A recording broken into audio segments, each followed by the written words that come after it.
ಊಟಿ ಟ್ರಿಪ್ನ first day Saturday morning ನಾವು reach ಆದ್ದು ಪೈಕರ ಫಾಲ್ಸ್.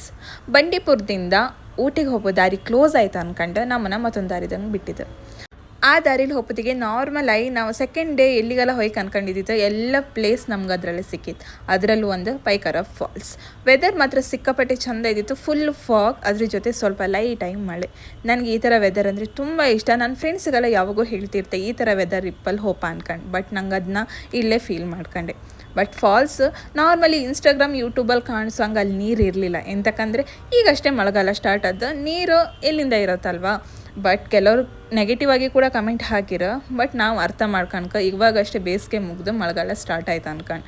ಬಟ್ ಹೇಳಕ್ಕೆ ಮಳೆಗಾಲದಲ್ಲಿ ಈ ಫಾಲ್ಸ್ ಮಾತ್ರ ಸಖತ್ತಾಗಿರುತ್ತೆ ಅನ್ಕೊಂಡು. ಅಷ್ಟೊತ್ತಿಗೆ ಲೈಟಾಗಿ ಮಳೆ ಬಂತು. ಮಳೆ ಬಂದರೆ ಅಲ್ಲಿ ನಿಂತ್ಕೊಂಬಕ್ಕೂ ಕೂಡ ಜಾಗ ಆಯ್ತು. ಸುಮಾರು ಜನ ಕೊಡೆ ಎಲ್ಲ ಹಿಡ್ಕೊ ಬಂದಿರೋ, ನಮ್ಮ ಜೊತೆ ಕೊಡೆ ಇರಲಿಲ್ಲ. ಇವಾಗ ಅಷ್ಟೇ ಬೇಸಿಗೆ ಮುಗಿಸಿ ನಾವು ಮಳೆಗಾಲಕ್ಕೆ ಕಾಲಿಟ್ಟಿತ್ತು. ಇದರಲ್ಲಿ ಇಷ್ಟು ನೀರಿದ್ದಿದ್ದೇ ಹೆಚ್ಚು ಅನ್ಕ ಹೇಳಕ್ಕೆ. ಜೋರು ಮಳೆ ಬತ್ತಿತ್ತು. ಮಳೆ ನೆನ್ಕೊಂಡೆ ಹೋಯ್ಕೆ ಅನ್ಕೊಂಡು ನಾನು ನನ್ನ ಫ್ರೆಂಡ್ ಮಾತಾಡ್ತಾಯಿತ್ತು. ಅಲ್ಲಿಂದ ಸುಮಾರು 1 ಕಿಲೋಮೀಟ್ರ್ ದೂರ ಇತ್ತು ನಾವು ಕಾರ್ ಪಾರ್ಕ್ ಮಾಡಿದ್ದು. ಅಲ್ಲಿ ತನಕ ಮಳೆ ನೆನ್ಕೊಂಡೇ ಹೋಯ್ತು. ಮತ್ತೊಂದು ವೀಡಿಯೋದಲ್ಲಿ ಮಸ್ತ್ ಸಿಕ್ತೆ. ಬಾಯ್ ಬಾಯ್.